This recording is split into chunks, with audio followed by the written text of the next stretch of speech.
Bon, maintenant, taisez-vous. Interrogation écrite. Prenez 2 pages doubles. Comment fait-on une incrustation reverse au remplissage en allant très vite et sans relimer toute la pose? Mais comment ça, vous ne savez pas? Pardon? Vous avez oublié?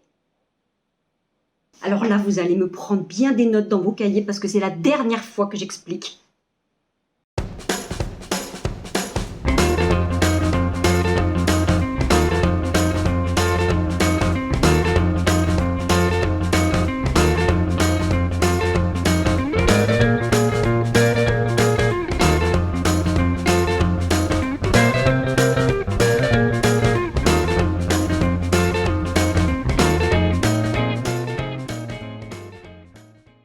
Bon, du coup, reprenons.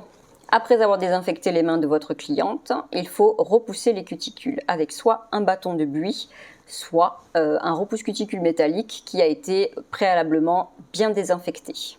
Moi, j'aime bien le bâton de buis, c'est à usage unique et c'est hygiénique.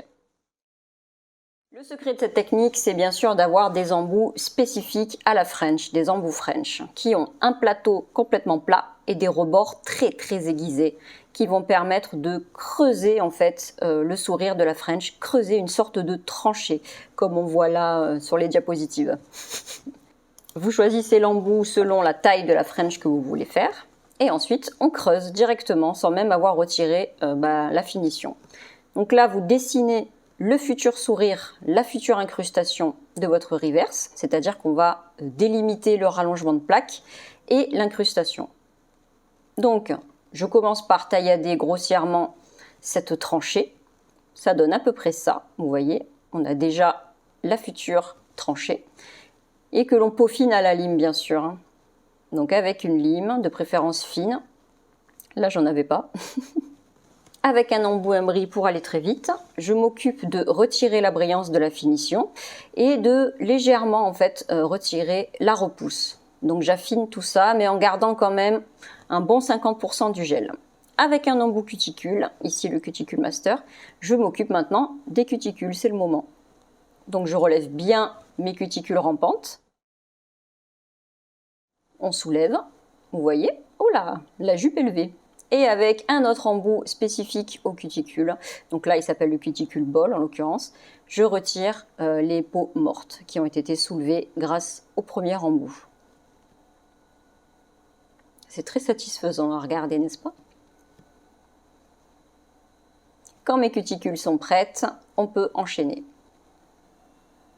On va ensuite passer un déshydratant. Donc si vous ne vous rappelez pas ce que c'est, regardez cette vidéo, j'explique tout. On l'applique bien sur la repousse, les cuticules pour assécher l'ongle naturel, mais aussi sur le reste de l'ongle. Maintenant, nous allons créer la couche d'adhésion, donc grâce à un gel de base. En dessous d'un gel de base, on ne met pas de primer, vous vous rappelez, ça ne sert à rien puisque la base en contient. Moi, je l'applique avec un pinceau pour que ce soit beaucoup plus fin, je n'ai pas besoin d'épaisseur. Donc voilà, je peux bien viser en plus avec mon petit pinceau langue de chat, mais vous pouvez tout à fait l'utiliser avec le pinceau. On n'oublie pas d'en mettre bien dans la tranchée pour que les futurs gels adhèrent. Quand tout ça c'est bon, on catalyse 30 secondes. Maintenant, je vais faire ma construction et grâce au crémagel. Ce sont des gels en fait de consistance un peu semi-épaisse, avec une couleur magnifique. Ils ne bougent pas et ils sont juste parfaits pour créer les reverses.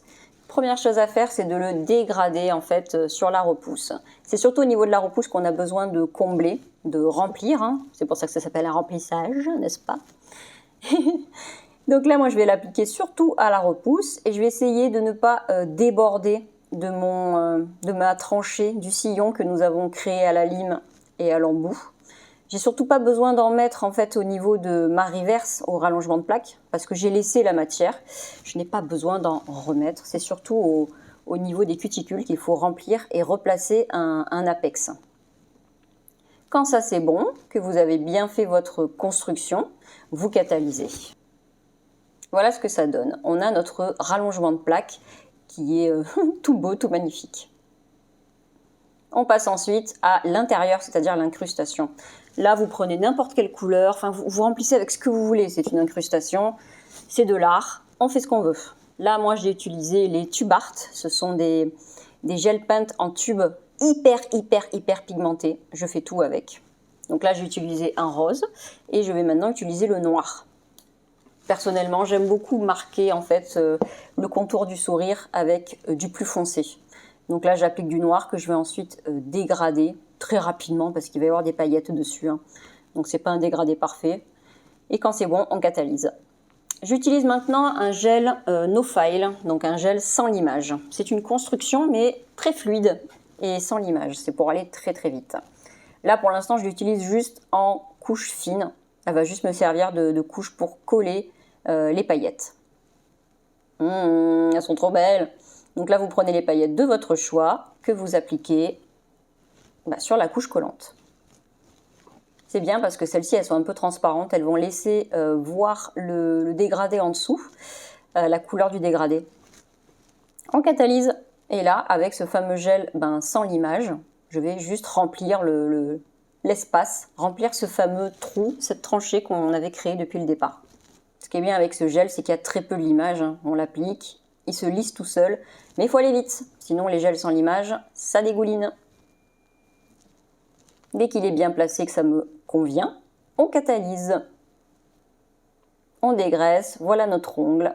Et je repasse un petit coup d'émery pour mettre en forme. Vous pouvez tout à fait le faire à la lime. On termine bien les parallèles et la forme avec une lime. Là, ça commence à être pas mal, hein, vous ne trouvez pas? Avec un embout pick-up, je m'occupe de redresser s'il y a besoin et de retirer mon ongle naturel par en dessous. Et enfin, j'enlève les grosses striures du limage avec un buffer. On dépoussière, là j'utilise un embout pour le faire, c'est assez rapide et sympathique. Et j'en ai vraiment plus aucune de poussière quand je fais ça. Et là, c'est mon moment préféré, la décoration. On peut faire tout ce qu'on veut. Moi, je vais réutiliser les deux couleurs que j'ai mises dans la French, donc les tube art, qui sont tellement pigmentées que je peux faire du one stroke avec. Pardon? Vous ne savez pas ce que c'est du one stroke? Non mais c'est une blague, j'espère. Donc vous voulez que je refasse une vidéo, en gros, c'est ça? Oh Seigneur. Bon, du coup, pour les bons élèves, je disais qu'on fait notre one stroke. Voilà, je fais une première couche qui va surtout servir pour le tracer, le placer de mes pétales. Et après, il y aura une seconde couche. Tant que j'y suis, pour donner un petit peu de volume à tout ça, je rajoute du blanc dans mon mélange. Ce blanc va venir illuminer et créer un peu plus de volume. Voilà, regardez comme c'est sympathique. On fait des arabesques et on catalyse tout ça. Et bien sûr, on termine par la finition. C'est bien, vous êtes très intelligent. Donc, finition qu'on peut mettre en une ou deux couches, ça dépend de la décoration que vous avez faite. Et voilà donc le résultat final. Nous avons réussi notre remplissage reverse facile et rapide. J'espère en tout cas que c'est bien rentré dans vos petites têtes et que vous avez encore appris pas mal de choses avec moi.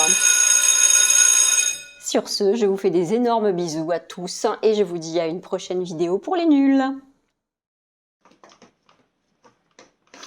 Je déteste les gosses.